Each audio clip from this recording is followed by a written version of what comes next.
Does anyone have any questions before we begin? We're starting chapter 12 today. No, this chapter I'm gonna really like. Okay, good, good. All right, I'm going to share my screen.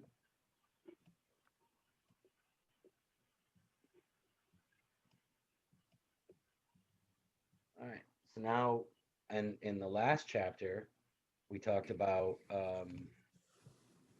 disorders, and we ended with addiction. So now we're going to talk about the different treatments for these disorders, for anxiety or mood or behavioral. Okay.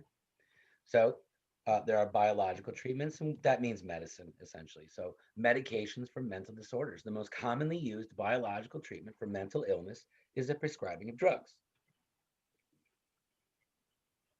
So the idea here is that you're going directly to the source, the central nervous system, the biological components, the physical, the anatomical and physiological approach. So the most common one is to use medications. And so the medications are going to essentially have an impact on the way the neurons uh, either respond or how the neurons are behaving, essentially. You want to quiet them down or you want to speed them up, dependent on what the issue is. Other biological treatments are going to address the physical, anatomical, and physiological processes in a different way, like electroshock therapy, right? You're going right to impacting the uh, the neuronal activity, but not by using drugs. You're using electricity. We can also use um, magnets. We can also use surgical procedures like split brain procedures for, say, epilepsy. Do they still use that Yeah. electric shock Oh, yes. therapy? Oh, yes. No, I thought they stopped that. No, no, no. It's been shown to be quite beneficial. The only thing, there are a couple things that are an issue. One is that it's not offered often in different places. The other issue is that people say when they have had repeated treatments that they might have some mild memory um, impairments, But but they're happy. Bob, your screen is frozen, just so you know. Do you want me to wait for you to log out and log in again? yeah, All right, go for it. probably. All right, go for it. I'll wait. All right. Oh, that's not what I wanted to do. How's Koku today? What did Good. I want to do? Good. Looks Oh, like you're relaxing in your couch too. I think we Yes, I did. nice. Does it recline? Does Hmm? it lean back? No, no. No. Oh, okay. This is a love couch. Oh, I love couch. All what's right. going on? Nothing. We're ready. You ready? No, I can't. Is it better? Yeah, okay. Yes, All, it is. all I had to do was turn off the camera and turn it back on. Oh, good to know for future. It's just saying that my connection's unstable again. Oh, okay. Well, I can see you and hear you fine. So these medications essentially are altering the production of or response to neurotransmitters in the brain. Right? So we're going to, in some way, either slow down the production of neurotransmitters, or we're going to increase the production, or release, or binding affinity, or the opposite, inhibit, or the production, or inhibit the binding affinity, meaning its potential for binding to receptors. So let's start with antipsychotics. Right? So the goal of an antipsychotic is to most of them is to block or reduce the sensitivity to dopamine or serotonin.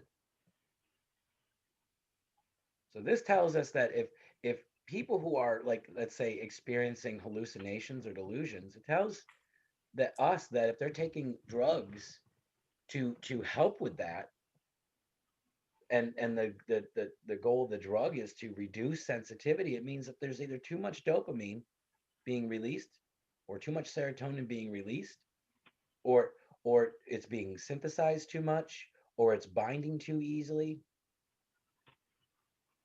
So these can reduce certain symptoms of schizophrenia, but are less effective in addressing others like the flattened affect and difficulty in concentration. And that makes sense because if you're blocking serotonin receptors, it's going to depress you. And by that, it doesn't necessarily mean it's going to make you unhappy, but it's going to give you that, it's going to maintain that flattened affect, that I'm not happy. It's also associated with certain problematic side effects like muscle rigidity, extreme weight gain, and involuntary movements. This makes sense because our dopamine in our brain is responsible for voluntary muscle movements. So if you start inhibiting those, you're going to get little tics. Tardive dyskinesia. It's like this kind of like, I don't know how to describe it, like almost like grinding your teeth. Extreme weight gain, same idea. Serotonin is one of the things that regulates our appetite. So if we're blocking that, we're going to be hungry. We're not satiated. We're not satisfied.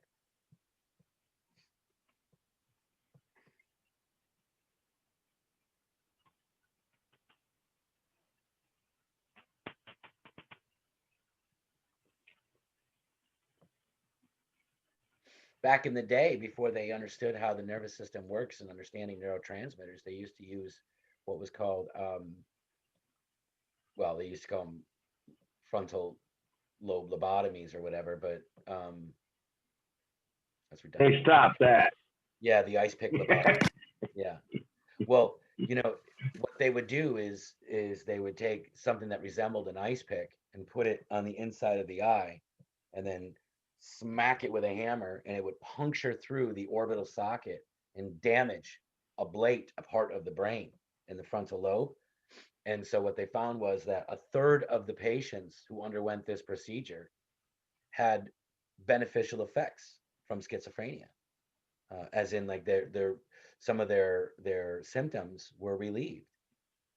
Another third of them, the symptoms got worse, and then the last third, there was no change at all. Yeah. So what do you think? Do you think that antipsychotics are also used to treat some mental disorders like bipolar disorder, depression, and attention Yes. deficit disorder? Yes, they are. Yes. So when we move on to antidepressants, though, the idea here, anti means against, depressant means essentially that there's not enough activity. So that means we want to boost activity. And so we could use MAOIs, which are monoamine oxidase inhibitors. And what these things do is they inhibit the enzymes that deactivate neurotransmitters like norepinephrine and serotonin. So if they deactivate this enzyme that's in our brain, essentially, then that means that the enzymes can't deactivate themselves the neurotransmitters, which then allows the neurotransmitters to cross the synaptic gap and bind. I know that makes no sense to you, but basically what it is they are deactivating something that's deactivating something. And so by deactivating the thing that's deactivating the thing you want to not be deactivated, you've improved its performance. Tricyclic antidepressants are another kind, and this will boost norepinephrine and serotonin. Basically, it doesn't boost the production of it, but it boosts its capacity for staying in the synapse longer, because the little reuptake sites were on the ends of the axon terminal that's sucking it back up like a vacuum, it blocks those. And as a result, when they release the neurotransmitters into the synapse, they're able to just float around longer and eventually find their way to a receptor on the dendrites. And SSRIs are the same thing as tricyclics, but they don't target norepinephrine. It's just serotonin. It's selectively targeting serotonin.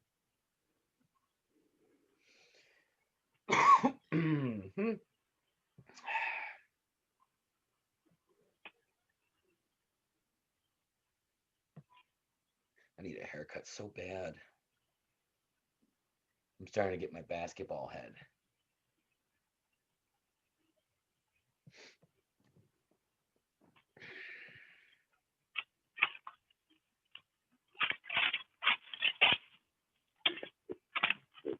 heard of these. Does anyone have any questions? Um, um, You don't have to if you don't. How do they determine which antidepressant? Mm, Is it dependent on what? trial and error. typically trial and error. Yeah. So they'll try something, and usually they'll try something that's the weakest one. So they might just go for an SSRI and say, well, let's just target just one thing right now. Right. And so if they find that it's not enough, they might go to the tricyclic. And if they find that that's not enough, they might go to the MAOIs. If they find that's not enough, they'll up the dose on the MAOIs, or they'll try to do the SSRIs, upping the dose on that. And it's just constantly moving whatever. Yeah. Sometimes from what I heard, it can take a lot of time Yeah. to find a medication that's actually effective for a Yeah. lot of patients. Yeah. Yep. And so often, let's say they would try something like they'll say SSRIs and it's not working. All right, let's go to tricyclics. Now they have side effects. So like, all right, let's go back to SSRIs, but let's just up the dose, kind of thing.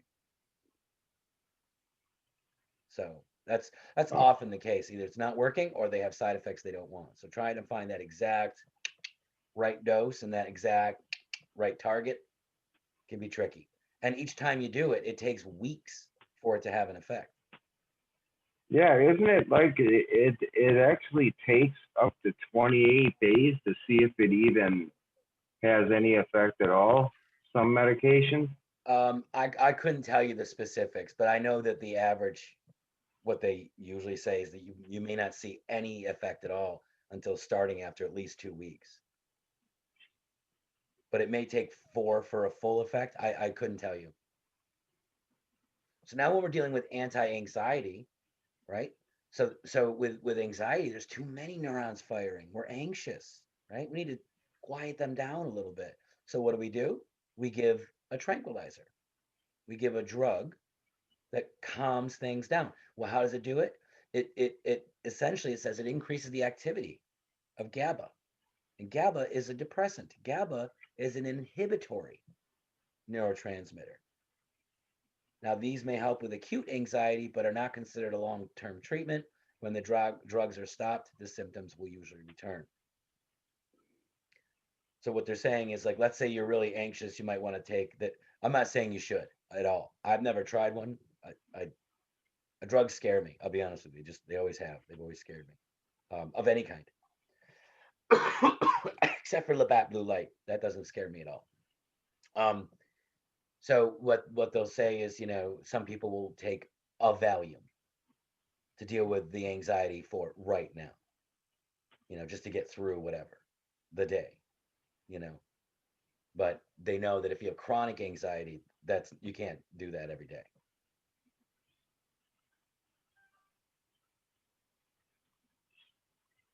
And you'd give maybe someone a Valium because they're hysterical, say, and they might be risking their own or others' harm, the personal physical harm in some way.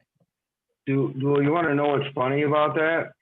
Is that all those like Ativan and Valium and all them other benzodiazepines, you know what the main side effect is? Anxiety. So if you're taking them for anxiety, you stop taking them, you're probably worse off than before you started. You probably, in some cases. Yeah, in every case, there's probably going to be some withdrawal for a while. Mm-hmm. And as a result, that's because you develop some tolerance to it. And that means there's an upregulation or downregulation of receptors dependent on what the action of the drug is. So yeah, you're right.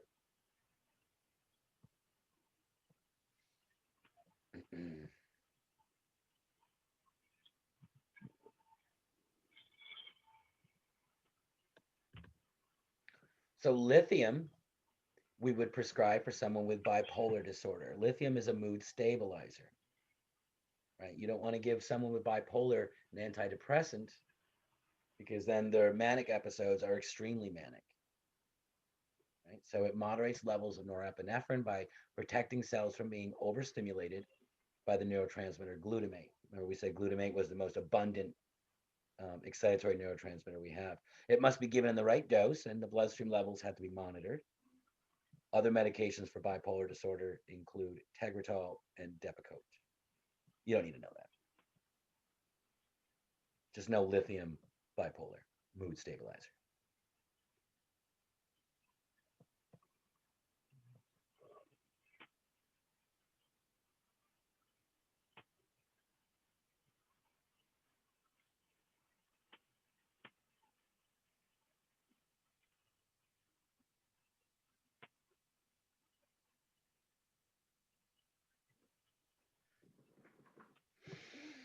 Mm-hmm.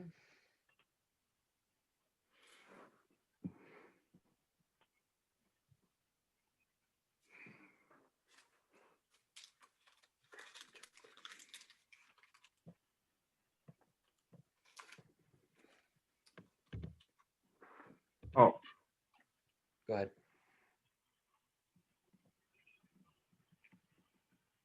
it's only takes there.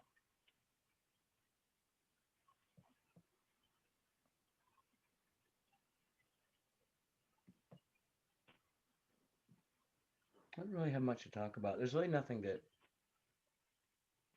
I can talk about in regard to this topic. Okay. Okay. Your friend has largely withdrawn from social activities and has stopped maintaining his or her appearance or apartment. If she goes to see a doctor, what do you expect her doctor to prescribe?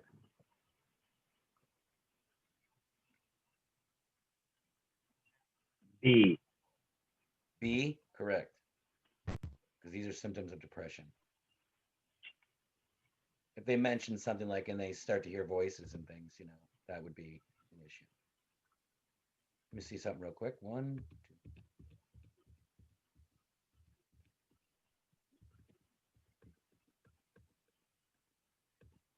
Okay.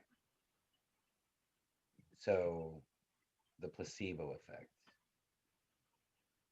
This is the apparent success of a treatment due to the patient's expectations or hopes rather than the drug or treatment itself. We do know that the placebo effect can, in fact, actually result in some neurochemical changes. Tosh, point oh. I was just going to say, can you hear me this time? Yeah, so far. Okay, so I was just going to say that the placebo effect is like the patient believes that they're still taking the certain medication when in fact they're taking the placebo, which is like a salt or like a fake Sugar. pill. Yep. But they still believe that they're taking it so their brain or their actions are contributing. Good. Good. I like the way you said that. That because they believe that they're taking a drug, their actions have changed, which then feed back to the brain to say, look, you're moving. Very good. I like that. Well done.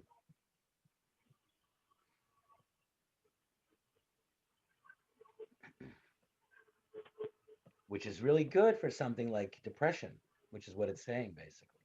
You're right. Yeah. Best thing Well, they can do. it probably would be because if you think you're feeling better and you're not so depressed and you're really not taking any medication, that's a big benefit in itself. Yes. Yeah, we said a while ago we were talking about this, and I said, one of the best things you can do for someone who is depressed is just get them to go for a walk, get them to move if you can, get that blood, moving.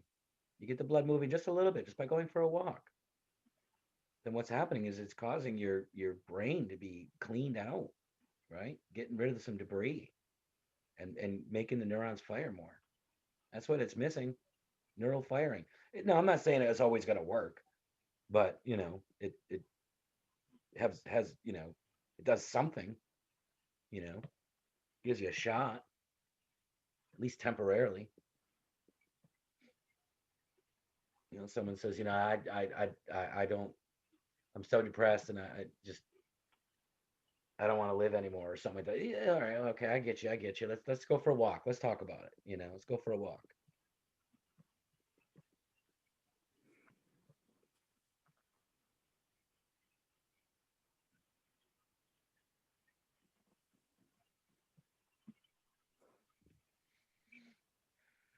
So there's I high have this. go ahead. Okay. There are high relapse rates and dropout rates. There may be some short-term success, but 50 to 60% of patients stop taking medications due to its side effects. Individuals who take antidepressants without learning to cope with their disorder are more likely to relapse. So it's not just a biological therapy or a biological approach to treatment that will suffice. You have to have some sort of cognitive behavioral, either one or both.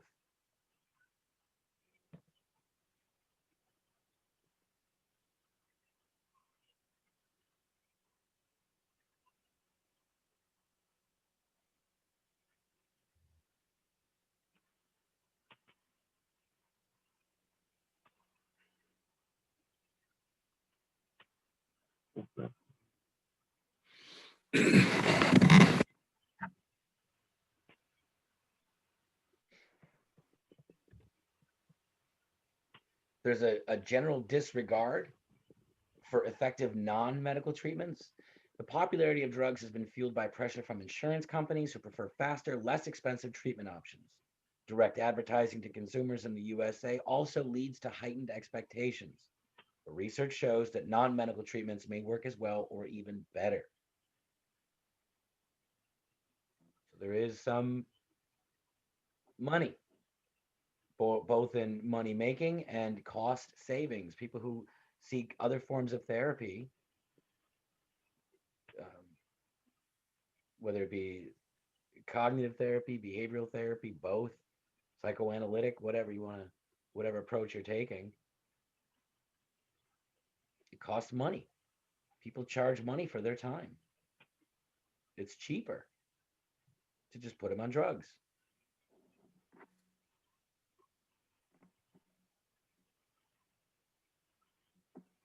And as is often the case, some doctors will get kickbacks for it.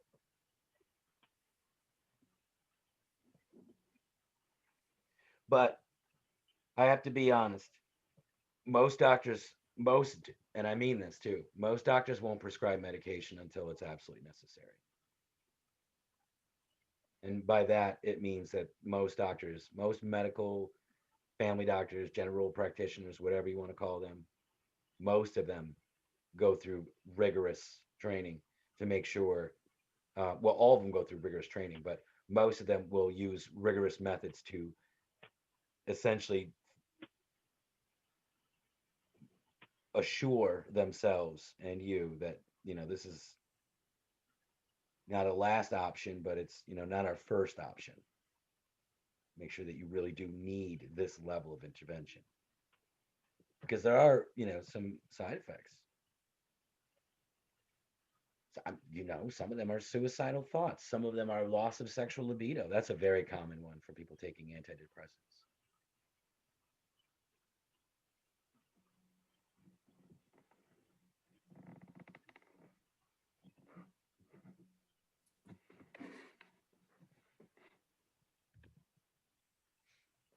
There are unknown risks over time,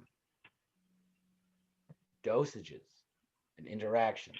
You don't know, right? Antidepressants are assumed to be safe, but no long-term studies have been conducted. And more drugs are not always better. Medication cocktails are sometimes prescribed, but the risks and benefits of this approach have not been investigated. Medication cocktails for anxiety and depression, because remember, anxiety and depression are always, almost always holding hands walking down the street.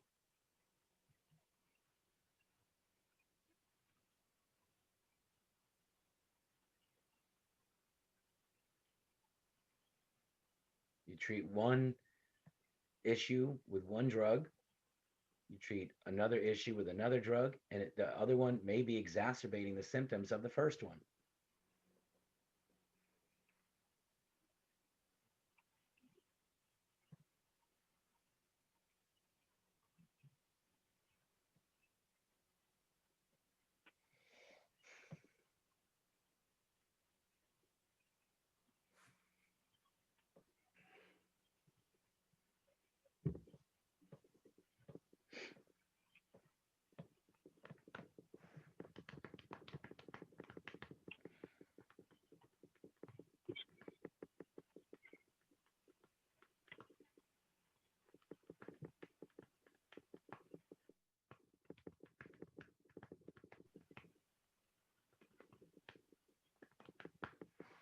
Okay, and untested off-label uses. Some antipsychotics are being prescribed for non-psychotic disorders. Antidepressants being used to treat social phobias. Just because there's a biological component in an illness does not mean the best treatment is biological intervention. We've already said this. We've already said that some antipsychotics are being treated or being used or prescribed for non-psychotic disorders like depression. Antidepressants used to treat social phobias. Social phobia is an anxiety disorder.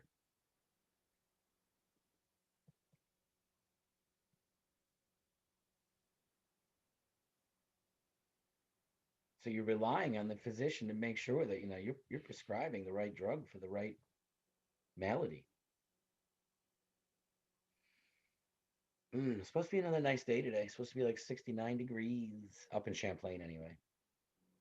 I was working on that treehouse, the siding. I was sweating, man. Like I was like, dang, what is the temperature up in here? I think it was like 73, which normally would be beautiful for me, but I guess I'm just not. I guess I got my winter hat on or something. Yeah, you look at my hair. There's my winter hat.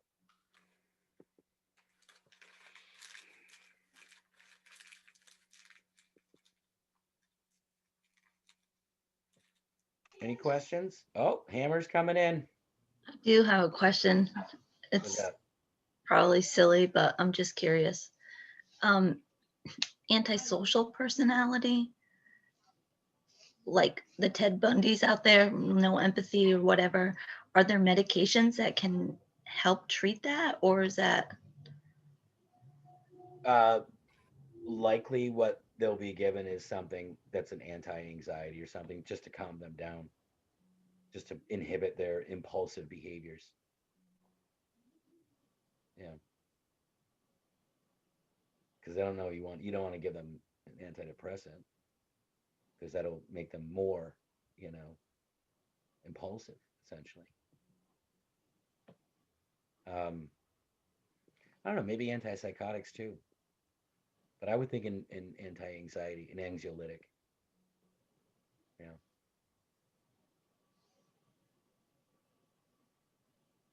Doesn't that make sense to you? That was the president of the school, just so you know. Oh yeah? Yeah. But I missed the whole thing you said. Oh. Well, it's basically saying that